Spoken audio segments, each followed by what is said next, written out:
يا ربي بالمصطفى بلغ مقاصدنا واغفر لنا ما مضى يا واسع الكرم يا ربي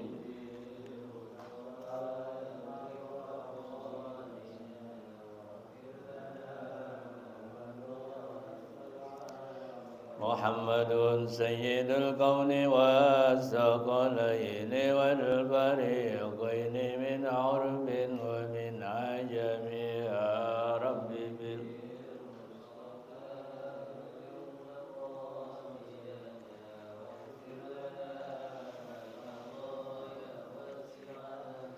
هو الحبيب الذي ترجى شفاعته لكل هول من الأهوال مقتحم يا ربي بلغ مقاصدنا واغفر لنا ما مضى يا واسع الكرم اللهم صل وسلم وبارك عليه وعلى آله. Mari kita awali ta'lim dengan baca Ummul Quran suratul Fatihah. Mudah-mudahan dengan muazzizat suratul Fatihah Allah senantiasa berikan kita kesehatan, kekuatan iman Islam kita, dan diberikan keberkahan di dalam hidup kita, keluarga kita, anak istri kita, dan selalu tetap dalam ketaatan kepada Allah dan Rasulullah sallallahu alaihi wasallam. Juga kita berdoa kepada para guru-guru kita, wabil khusus sahibul mu'allim, pengarang kitab dari Imam Abu Bakar Muhammad Hasan Hussein, dan juga orang-orang yang berjasa untuk kita yang telah meninggal dunia. Semoga mereka semuanya di alam barzahnya senantiasa mendapatkan cucuran maghfirah dari Allah Subhanahu wa taala. Al-Fatihah hadratin nabiyina wa habibina wa syafi'ina wa maulana Muhammadin sallallahu alaihi wasallam. Sumari Allah al-salihin fasirin wal muhaddisin wal muhaqqiqin wal mustahidin wal ulama al-amilin wal masyayikhina fid din. Syama rabbina wa qudwatina sinal mahwal maghfura wal mujahid fisabilillah. Sayyidina ki haji nur al-anwar bin hajjam maimunah wa lima sayyi wa li asdiqai wa li talamizih. Bismillah ki haji Muhammad Nasir wa sunna ki haji Bismillah ki haji Amin Nur wa Sulman Nur Abu Yaki Haji Nurul Anwar lima syahim wa la asdiqaihim wa li talamidhim wa sumal sahib al-ma'alib al-imam Abu Bakar Muhammad Isna Hussein wa lima syahim wa la asdiqaihim wa li talamidhim bi anna Allah ili darajati bil jannah yang puna yang suruna bi barakatihim wa surarihim wa anwarihim wa alumihim wa karamatihim wa nafahatihim في الدين والدنيا والآخرة رحمة الله عنهم عليهم أجمعين آمين. الفاتحة. أعوذ بالله من الشيطان الرجيم. بسم الله الرحمن الرحيم. الحمد لله رب العالمين الرحمن الرحيم مالك يوم الدين إياك نعبد وإياك نستعين اهدنا الصراط المستقيم صراط الذين أنعمت عليهم غير المغضوب عليهم ولا الضالين. بسم الله الرحمن الرحيم. الحمد لله رب العالمين وبه نستعين على أمور الدنيا والدين والصلاة والسلام على أشرف الأنبياء والمرسلين وعلى آله وأصحابه أجمعين. Qala subhanaka la ilma lana illa ma 'allamtana innaka antal alimul hakim. Rabbi ishrah li sadri wa yassir li amri wahlul 'uqdatam min lisani yafqahu qawli. Amma ba'd. Ma'asyiral muslimin, jamaah salat maghrib, bapak-bapak dan ibu-ibu yang diberkahi Allah Subhanahu wa taala. Pada malam hari ini kita kembali dipertemukan dalam majelis ilmu. Mudah-mudahan kajian ilmu yang kita laksanakan pada maghrib menjelang isya nanti senantiasa mendapatkan cahaya Allah, mendapatkan keberkahan dari Allah, dan senantiasa memberikan kita pemahaman ilmu-ilmu yang terkait dengan ibadah, fiqhul ibadah. Kita melanjutkan kajian yang minggu lalu terkait tentang sunnah-sunnah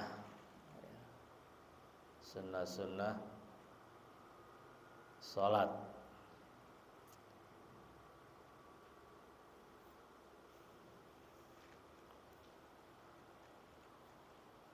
Bismillahirrahmanirrahim. Qala al-musannif rahimahullahu ta'ala wa nafa'ana bihi wa bi ulumihi bid dharain amin.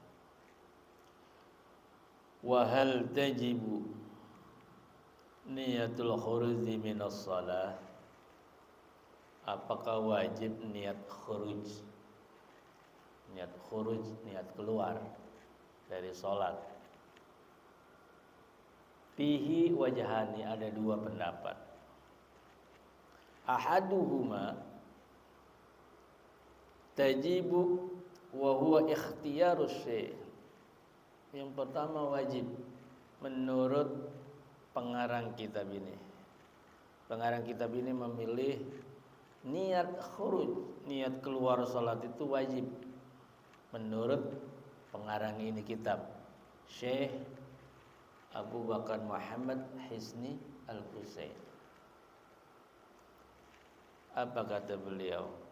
Li'anna salama zikrun wajibun fi ahadi tarafay shalah. Alasannya menurut pengarang, salam itu adalah zikir. Zikir wajib.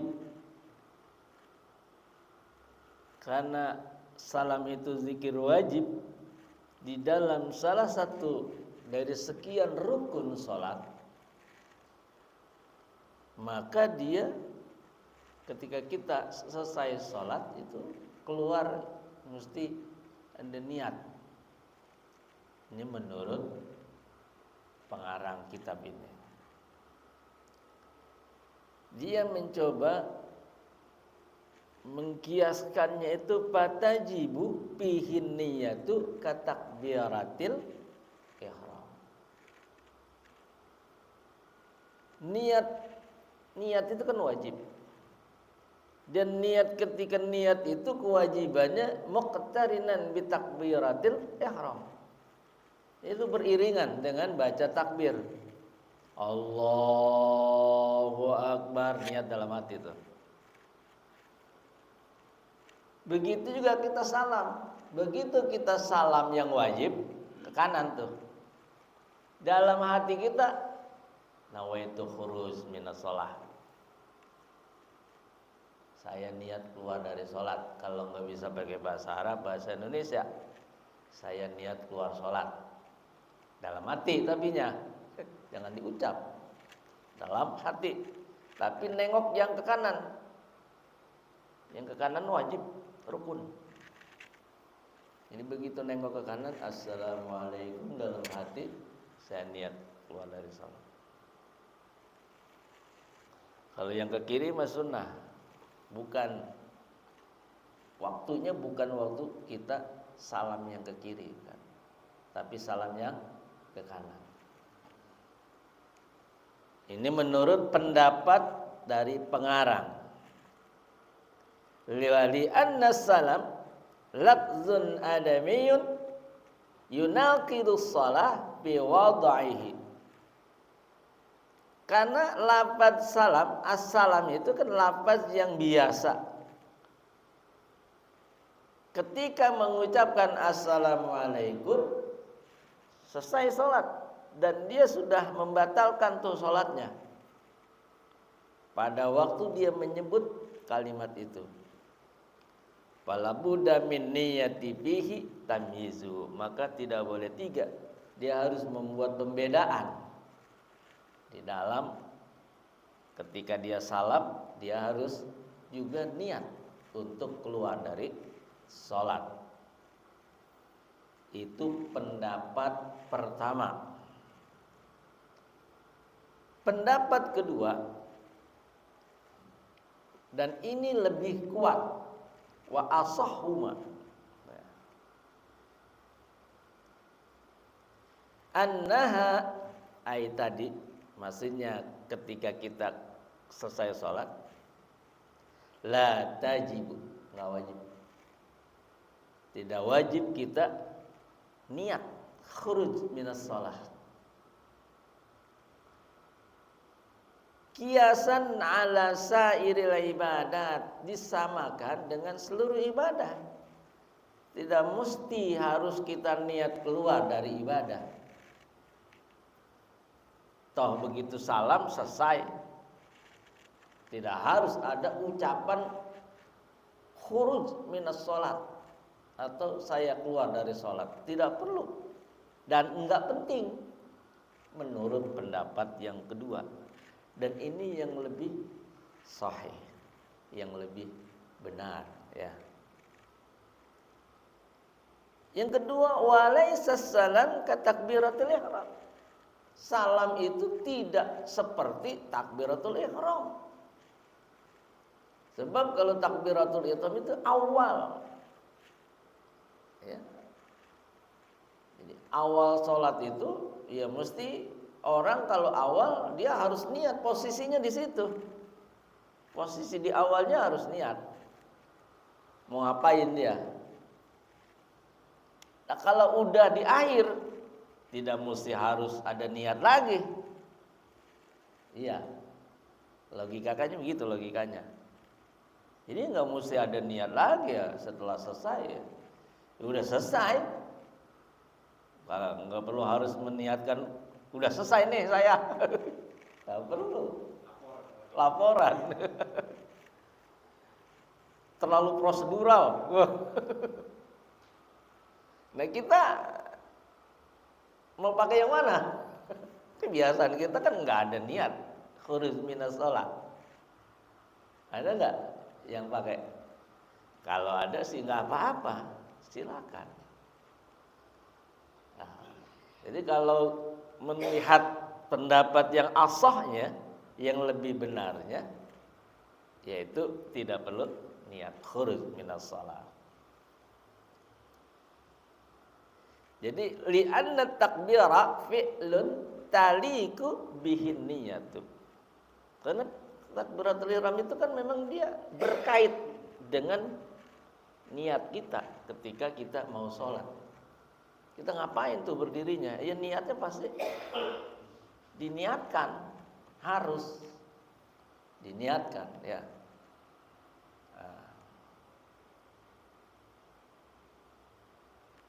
Wassalamu tarkun.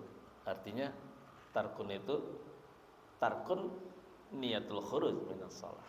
Meninggalkan niat untuk keluar sholat, tidak perlu. Dan ini pendapat yang paling yang paling asah ya. Jadi kita sholat yang sudah biasa sajalah yang kita lakukan. Artinya guru-guru kita sudah mengajarkan dulu sholat kita nggak perlu ada niat khuruj minas shalah, ya silakan. Udah itu aja. Kalau pengen nyoba-nyoba ya silakan juga. Karena ini pendapat. Pendapat boleh dipakai, boleh tidak. Karena di sini tidak mendasari dengan dalil di sini. Ini pengarang nggak membuat dalil sini. Dalilnya apa? Nggak ada. Selama tidak ada dalil, ya disitulah. Tidak perlu ada dalil lagi. Dan itu dalil maksudnya.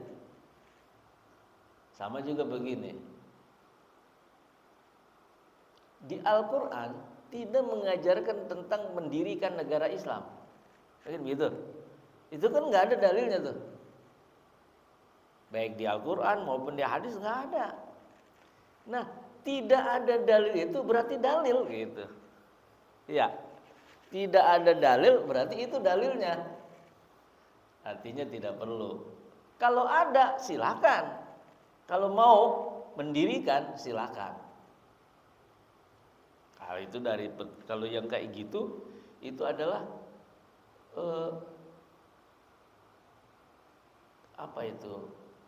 keputusan kesepakatan bersama awal ketika pendirian sebuah negara.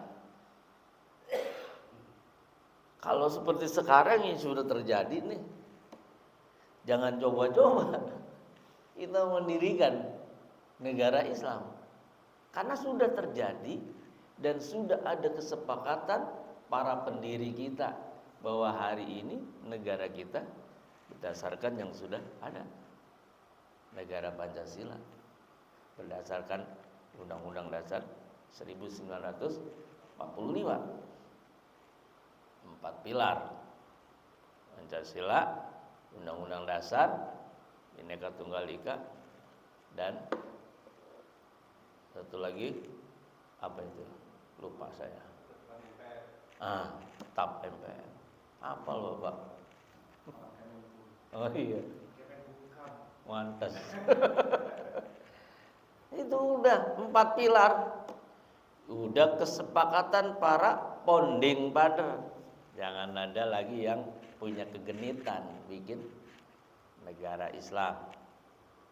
Jadi dalil orang yang tidak, ya ulama dulu kan paham. Ya. Jadi kalau tidak ada dalil yang sharih, ya disitulah dalilnya. Tapi kalau memang dulu kesepakatannya menjadi negara Islam, ya itu udah dalil juga. Karena tidak ada yang melarang. Nah, kalau memang dulu kesepakatannya itu. Tapi kan nggak terjadi, ya. Berarti kalau tidak terjadi, maka ikutilah hukum yang sudah dibuat, dijadikan sebagai dasar. Tidak boleh ada yang macam-macam untuk membuat tafsir baru terhadap negara kita. Sebab resikonya tinggi, sangat tinggi. Itu kalau jangan di sini dah.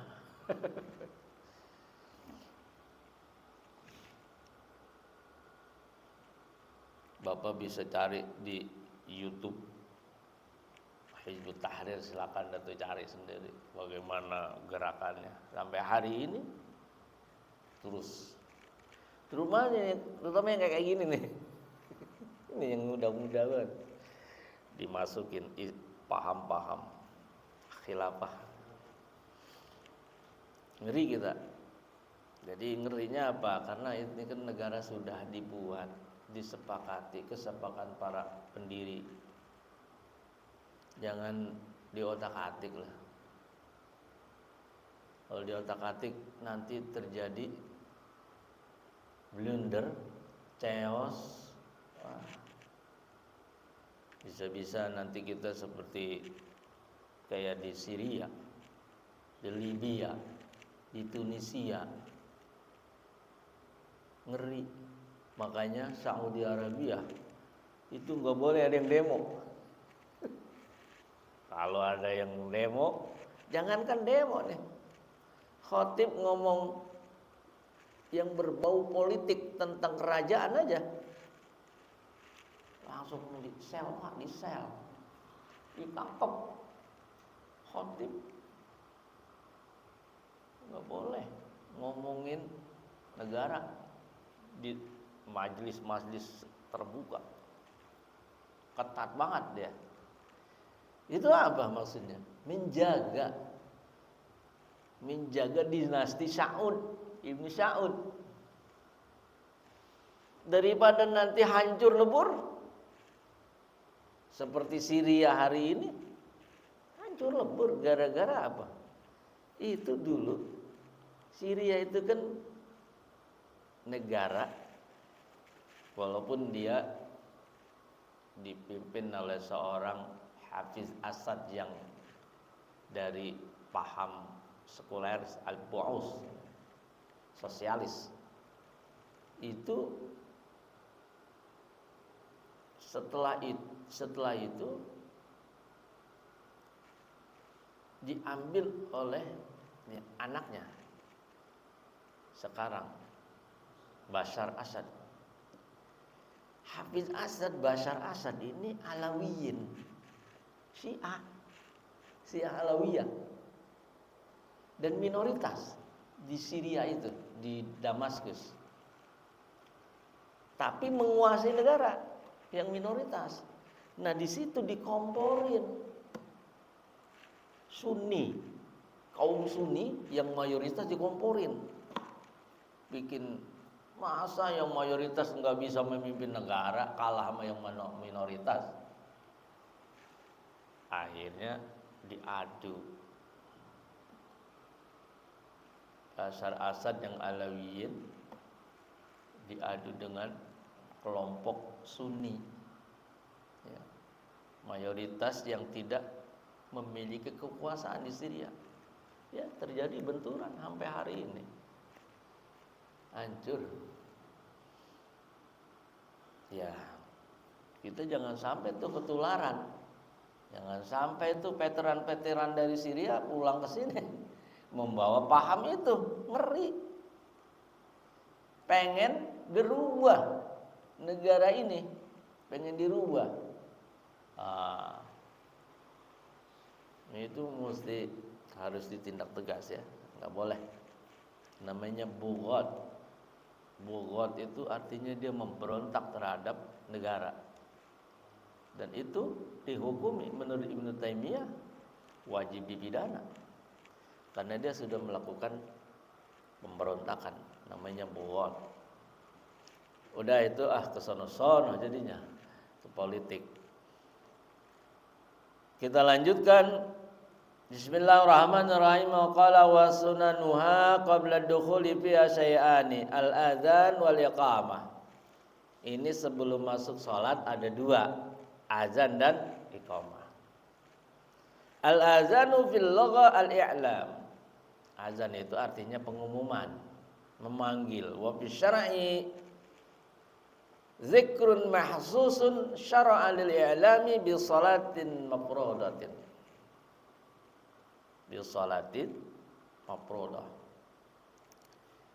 Jadi menurut istilah azan itu adalah ucapan khusus yang disyariatkan oleh hadis oleh Nabi sallallahu alaihi wasallam lil i'lami, itu sebagai pengumuman tanda masuk waktu sholat fardu.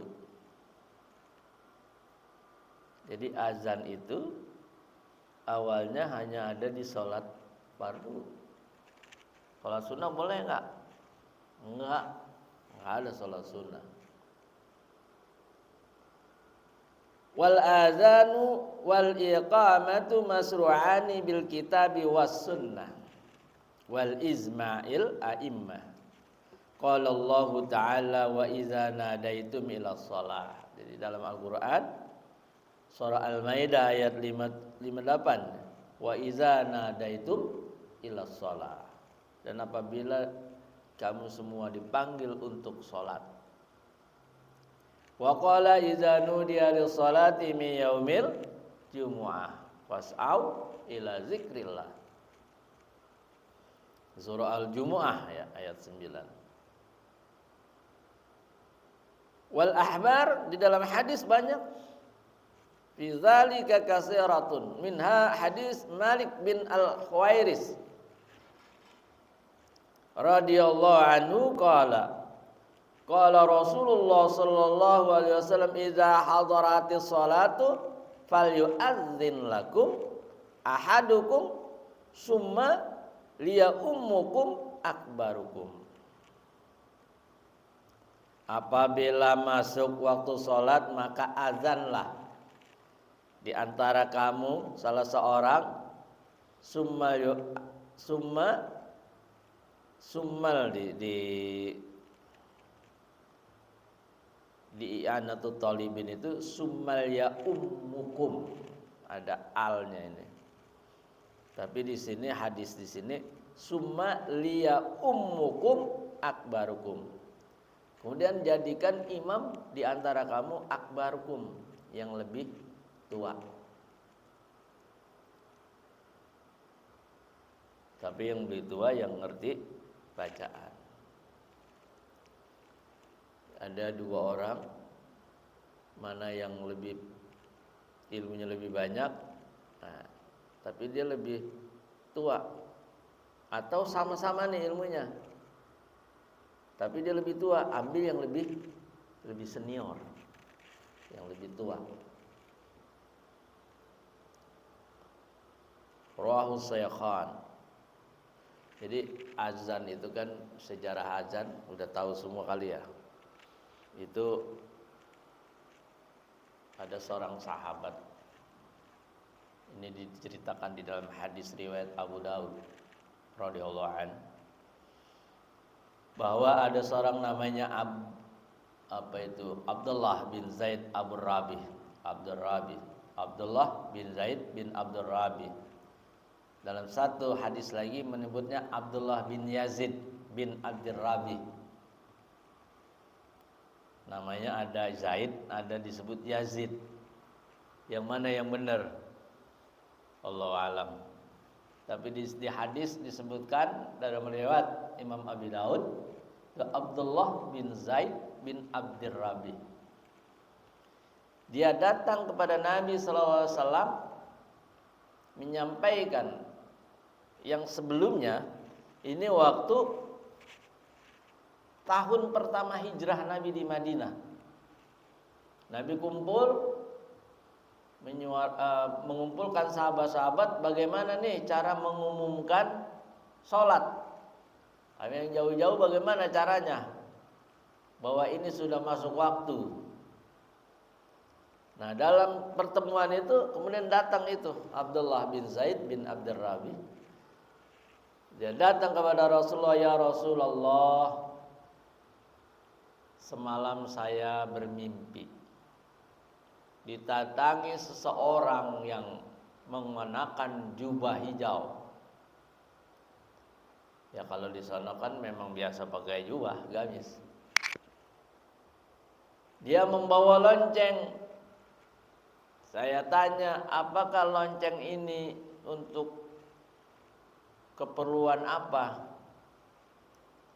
Dia tanya, ini saya bawa, bolehkah saya gunakan untuk mengumumkan sholat? Kata Abdullah bin Zaid dalam mimpinya. Kata orang itu di dalam mimpinya, jangan. Ini jangan menggunakan lonceng. Sebab orang Kristiani itu menggunakan lonceng. Ada lagi trompet, jangan. Sebab orang Yahudi menggunakan trompet. Makanya kalau tahun baru pakai trompet, nah mirip Yahudi.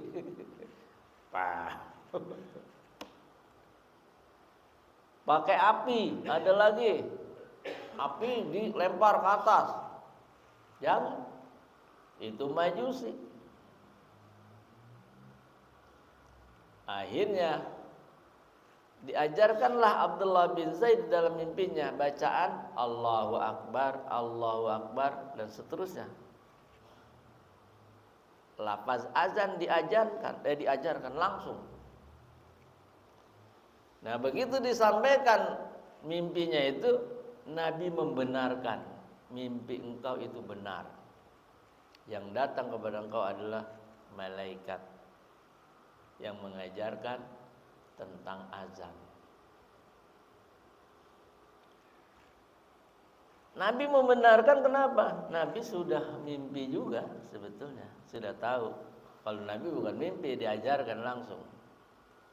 Tapi Nabi menunggu sahabat yang lain. Nah, kamu temui Bilal bin Rabah dan ajarkan azan ini. Karena Bilal bin Rabah itu suaranya tinggi dan merdu. Nah, akhirnya Bilal bin Rabah dia diajarkan tuh azan yang dimimpikan oleh Abdullah bin Zaid bin Abdul Rabi. Diajarkan azan itu, diajarkan. Nah, ya akhirnya Bilal bin Rabah lah yang menjadi muadzin Nabi sampai Nabi wafat. Enggak ada yang lain kecuali Bilal bin Rabah. Dan terakhir Bilal bin Rabah azan itu ketika Nabi sudah wafat, itu ketika Umar bin Khattab membebaskan kota Yerusalem, Masjid Al-Aqsa. Jadi Bilal bin Rabah itu azan di Masjid Al-Aqsa. Sekali itu aja dia mau. Kenapa dia nggak mau? saya nggak kuat wahai khalifah disuruh azan. Saat dia mengucapkan wa asyhadu anna Muhammadar Rasulullah, nggak kuat itu. Jadi begitu wa asyhadu anna asyhadu an la ilaha illallah wa asyhadu anna Muhammadar Rasulullah itu nggak kuat Bilal bin Rabah ketika Nabi sudah wafat. Jadi itu nangisnya nggak ketulungan udah kalau udah mengucapkan wa asyhadu anna Muhammadar Rasulullah. Nangisnya jengker, nangisnya malu jadinya. Lagi azan, nggak bisa. Jadi dia menolak. Makanya dia terakhir azan itu ketika diperintahkan oleh khalifah. Yang merintah khalifah takut dia. Yang khalifah hormati betul Umar bin Khattab. Ya, sebagai khalifah. Ketika menaklukkan apa? Kota Yerusalem Palestina, Masjid Al-Aqsa, azannya di Masjid Al-Aqsa. Jadi azan itu sunnah. Dan ada yang menyebutnya fardu kifayah. Wa huma sunnatun. Jadi dalam riwayat lain tadi fa'adzina summa aqima. Azanlah kemudian qomat. Wa huma sunnatun 'ala sahih. Jadi azan itu adalah sunnah. Wakila ada yang mengatakan fardu kifayatin. Fardu kifayah. Wakila huma dua-duanya azan dan iqamah itu sunnatun fi ghairil jum'ah.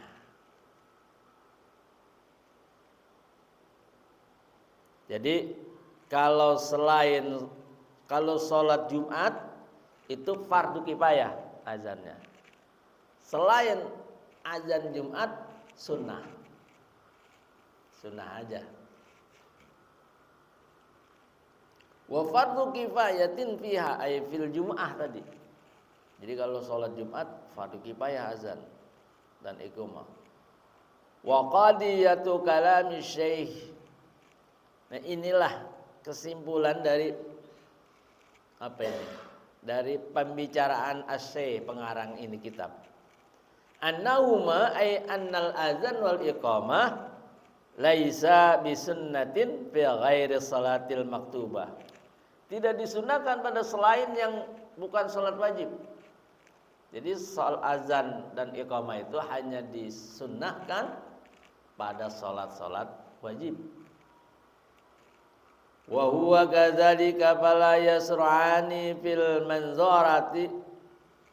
Karena itu maka tidak disyariatkan fil manzurah pada orang yang sholat nazar. Sholat nazar, kalau tembus saya ingin sholat 10 rakaat, sholat hajat misalnya.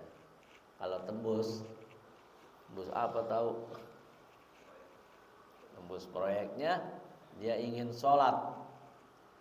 Jangan 10 kali ya, 50 rakaat. Ya nggak perlu azan, nggak perlu qomat. Itu sholat nazar. Atau sholat jenazah, ya nggak ada sholat jenazah pakai azan.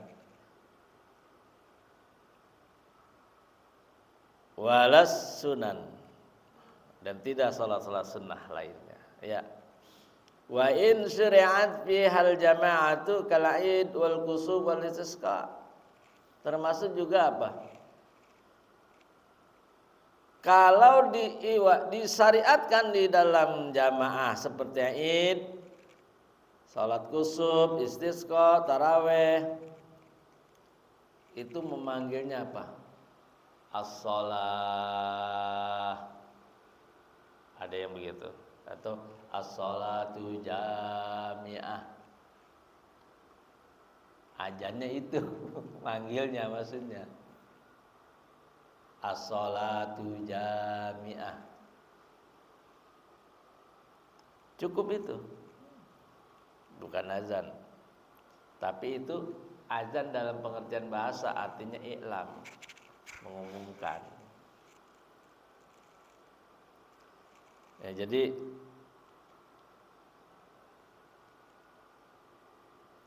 summa salatil maktubati in kanas maktubatun aula fir rijal. Jadi salat maktubah yang wajib, yang hadir di situ rame-ramenya laki-laki, yang azannya laki-laki lah. Boleh nggak perempuan azan? Nggak boleh, makruh.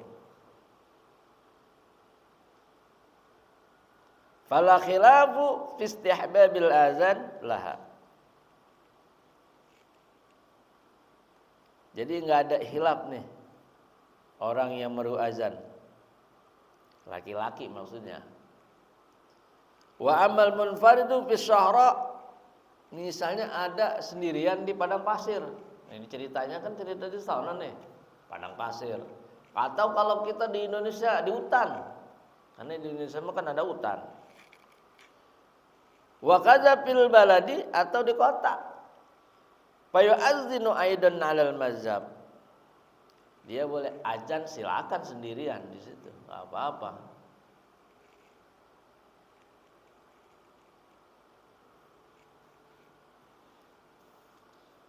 Li'annahu 'alaihi salatu wassalam qala li Abi Sa'id Al-Khudri, inni araka tuhibbul badiyata wal ghanama fa iza kunta fi badiyatika aw ghanamika fa azanta lis-shalah farfa' sautak bin nida fa innahu la yasma'u mada sautil muazzin jinnun wala insun wala syai'un illa syahidalahu yaumal qiyamah. Orang Baduy kan hidupnya sendiri. Kalau dia lagi ngangon kambing, ngembala itu kan sendirian tuh. Nah, ini kata Abi Sa'id Al-Khudri, ini araka, aku ngelihat engkau nih, tuhibbul badiyah, senangnya hidupnya di pedalaman, menyendiri, tapak, senangnya sendiri. Wal ghanam, dan ngembala kambing. Fa idza kunta fi badiyah, kalau engkau sedang berada di pedalaman itu bersama kambing engkau, fa'azanta lis-shalah.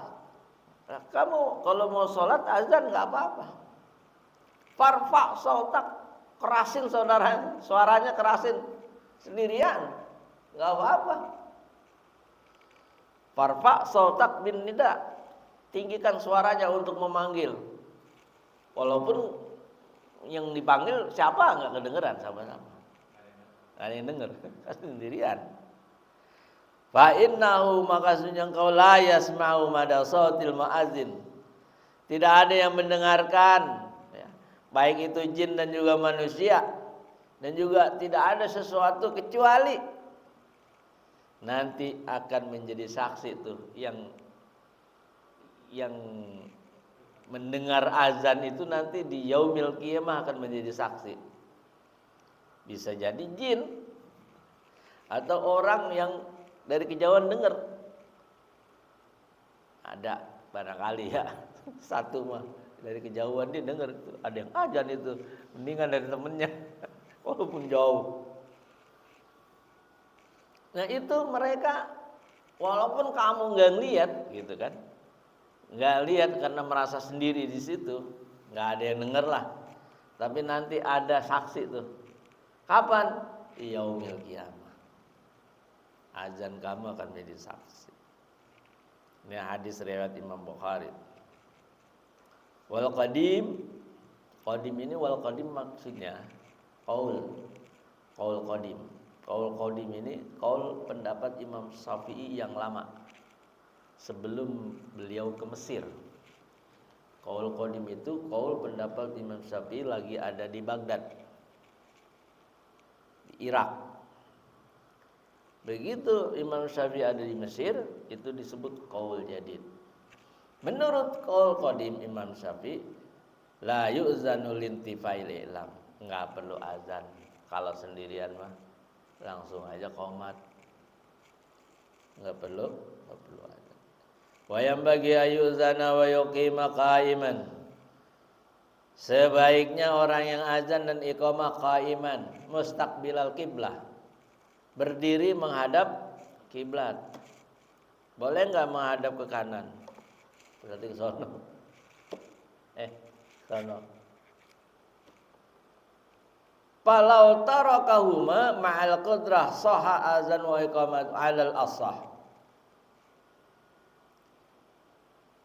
Kalau dia meninggalkan tadi tuh, misalnya dia berdiri tapi dia nggak menghadap kiblat, tetap sah azan dan qomatnya sekalipun tidak menghadap kiblat.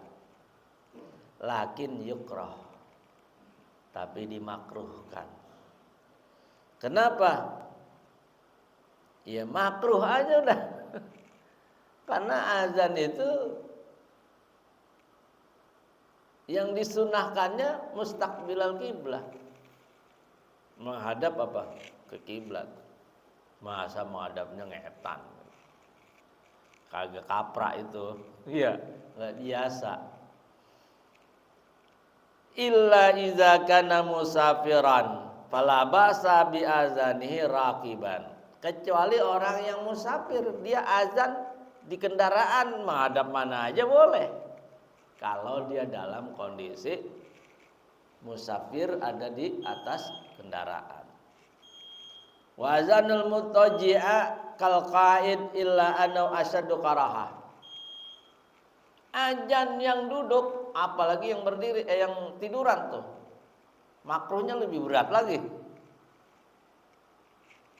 Kecapean, itikaf, bulan Ramadan.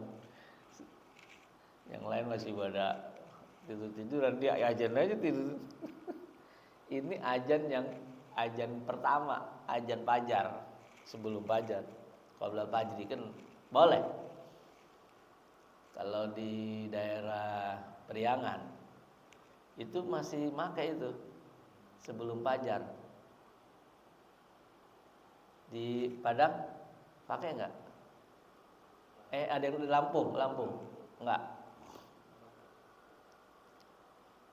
Itu kalau di Madinah masih, di Mekah juga sama, azan sebelum fajar ada. Kalau yang enggak tahu mau dibilang udah subuh itu. Lah ini kok baru jam 3. Qoblal fajri. Dia azannya karena qoblal fajri sambil tiduran azannya. Nah itu makruhnya lebih berat tuh. Malas banget azan berdiri ogah. Ya. Jadi azan yang disunahkan itu berdiri menghadap kiblat. Wala yaqtaul azanu bi kalamin wala ghairi. Jangan diputus azan itu dengan ngobrol, dengan kata-kata ngobrol lah dan selainnya. Falau sallama alaihi insanun, kalau ada orang assalamualaikum, enggak usah dijawab, azan aja terus. Masuk ke masjid kan assalamualaikum. Kita lagi azan nih. Jangan waalaikumsalam. Enggak usah. Aw atisa atau aw atasa lam yajib. Ada yang bersin, alhamdulillah, bersin tuh. Begitu bersin dia ucap alhamdulillah. Jangan dijawab yarhamukallah. Yarhamukallah. Oh, lagi azan. Ya, jangan diselingi yang kayak gitu. Hatta yafroga, hatta yafroga. Sampai selesaikan dulu azannya. Fa in ajabahu aw takallama li maslahati lam yakrah wa kana tarikan lil mustahab. Ya kalau dijawab juga ya memang enggak makruh gitu. Tapi kan lebih bagusnya kata pengarang tarikan lil mustahab. Lebih bagusnya itu ditinggalin, jangan dijawab. Azan udah fokus aja azan. Tidak boleh menjawab orang yang bersin, orang yang salam, ya. wa lau arna na'am law ra'a a'ma yakhafu wuqu'ahu fi bi'rin wa nahwi wajaba inzaruhu. Kecuali lagi azan. Ini zaman dulu nih yang musolanya ngeblag. Ada orang tunanetra jalan kagak pakai tongkat. Kita tahu di situ ada selokan. Bilangin, bapak awas jangan gitu. Boleh. Wajaba ini mah. Wajaba inzaruhu, wajib diingetin. Itu ada orang yang cacat ya tunanetra.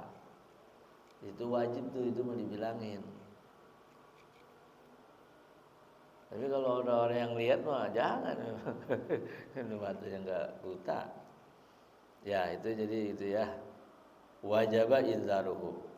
Wa yusahabu ayyakunal muazin mutahhiran. Ya, iya. Dan mustahabah dianjurkan orang yang azan itu orang yang suci, mutahhiran, bukan yang lagi sedang muhdas. Fa'in, nah ini fa'in nih, biasa. Kalau jika fa'in azana au aqama wa huwa muhdasun au junubun kariha. Apa ilok ada yang junub masuk ke masjid dia azan? Kalau nggak ada orang kan bisa aja terjadi. Udah masuk waktu ini, tengok-tengok yang biasa mau azan nggak juga datang. Waktunya lagi mudik. Nah, dia lagi habis mana belum itu. Masuk waktu di masjid nggak ada orang, boleh. Sekalipun junub, tapi makruh. Makruh. Hukumnya makruh.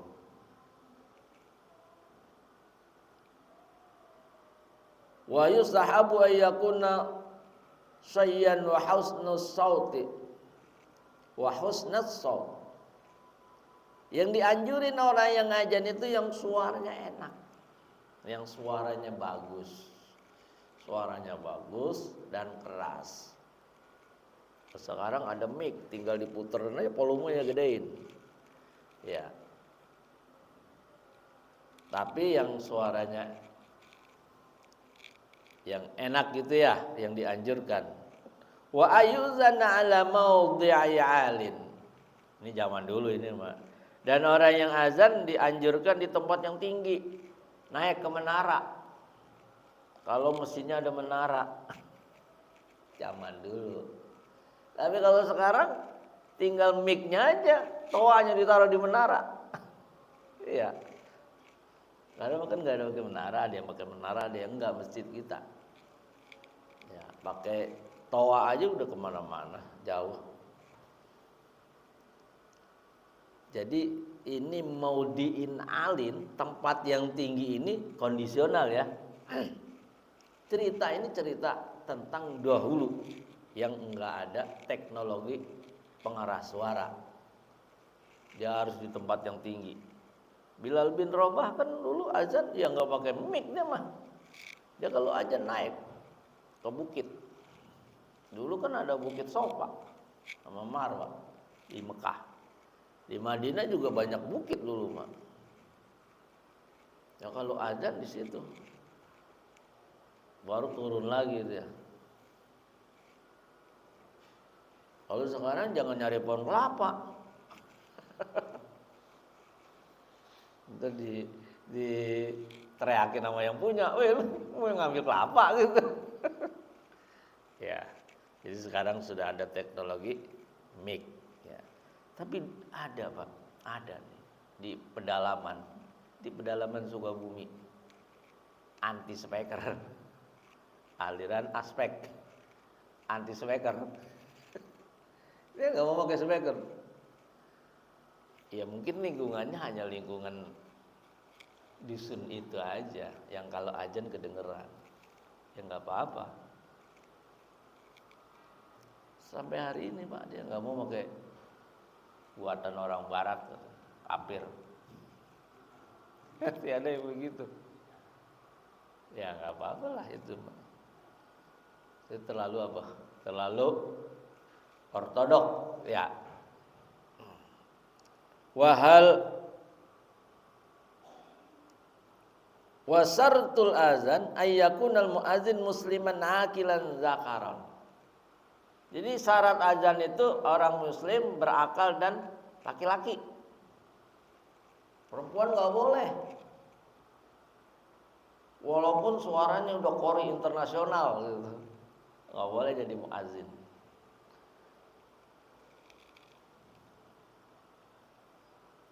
Wahalil azan afdalu minal imamati amla, apakah azan itu lebih afdal dari imam? Nah, ada baik ini pertanyaan. Fihi hilafun, ada perbedaan pendapat nih. As-sahih 'inda Rafi'i wa nassu 'alaihi Syafi'i. Menurut Imam Rafi'i, dan ini ada tercatat di dalam Imam Syafi'i pendapatnya, annal imamata afdal, yang imam itu yang lebih afdal daripada muazzin. Wal asahu 'inda Nawawi, tapi menurut Imam Nawawi nih, wa huwa qaulun aktsaru ashabina, dan ini pendapat yang banyak sahabat-sahabat kami, kata Imam Nawawi nih, annal azan afdalu, azannya lebih azan muazzin itu lebih afdal dari imam.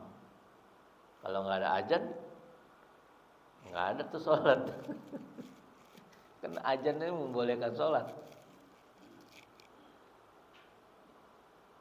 Nah ini pendapat ya.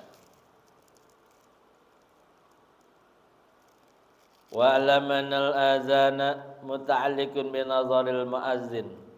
Azan itu tergantung orang yang azannya nih, muazzin. Kalau belum ada yang muazzin, belum boleh tuh salat. La yahtaju fi illa muraja'atil imam. Dia enggak perlu izin dengan imam. Ya, orang yang azan enggak perlu izin dengan imam. Karena dia tahu udah masuk waktu. Wa amal iqamah fata'allaqu bi'idnil imam. Nah, kalau iqamat nunggu aba-aba Ustaz Andi. Iqamat. Nah, baru dah tuh izinnya izin imam.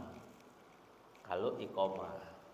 Jadi kalau azan apalagi udah ada itu. Masuk waktu. Izinnya itu aja udah. Tut selesai. Allahu a'lam. Jadi ini azan dan iqamah. Ya, kalau di dalam kitab Fathul Main, kalau kita menunggu azan, menunggu iqamah ya, antara bainal azan wal iqamah, bacaan yang bagus itu baca ayat kursi. Jadi sebelum iqamah tuh, setelah azan kita sholat misalnya 2 rakaat qabliyah. Menunggu iqamah baca aja ayat kursi. Allahu la ilaha illa huwal hayyul qayyum la ta'khudhuhu sinatu wa la naum lahu ma fis samawati wa ma fil ard man dzal ladzi yashfa'u 'indahu illa bi idznih ya'lamu ma baina aydihim wa ma khalfahum wa la yuhituna bi syai'in min 'ilmihi illa bima syaa wasi'a kursiyyuhus samawati wal ard wa la ya'uduhu hifdzuhuma wa huwal 'aliyyul 'azim. Sampai situ. Itu wirid yang biasa dibaca oleh Syekh Ahmad Zainuddin Al-Maribari di dalam kitab fikih beliau ya, Fathul Main. Ini boleh kita baca itu kalau selesai azan, menunggu iqamah.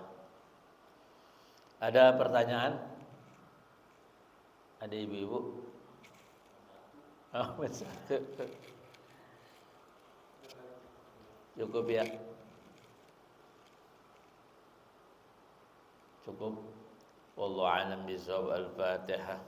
A'udzubillahi minasyaitonir rajim. Bismillahirrahmanirrahim. Alhamdulillahirabbil alamin arrahmanir rahim maliki yaumiddin. Iyyaka na'budu wa iyyaka nasta'in ihdinas siratal mustaqim. Siratal ladzina an'amta 'alaihim ghairil maghdubi 'alaihim waladdallin.